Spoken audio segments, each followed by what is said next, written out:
Dito makikita nyo sa video, nililista ko lahat ng kailangan para ma-replenish yung stocks dito sa harap. Kasi kaya namin ginagawa to is para ma-make sure na pag busy time, especially sa morning and lunch time and sa dinner, make sure na lahat ng kailangan namin dito like cups, yung Oreos, yung mga tubig, chocolate milks, lahat hindi na namin kailangan tumakbo sa likod para kunin. And pag busy times, andito na lang siya, naka-ready na lahat. Pine-check ko lahat ng area and make sure na lahat sila is fully stocked. At finifill up ko na yung mga containers, yung mga sauces, yung mga ketchups, mayos, lahat yan, finifill up ko na.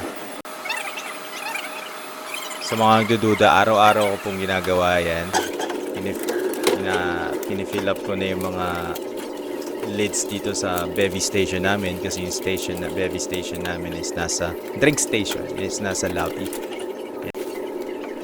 Para pag busy, hindi na ako pupunta sa lobby yung customer para manghingi ng mga lids. Ayan, pati yung sa drive-thru station, lahat yan, nilalagyan ko ng cups and lids.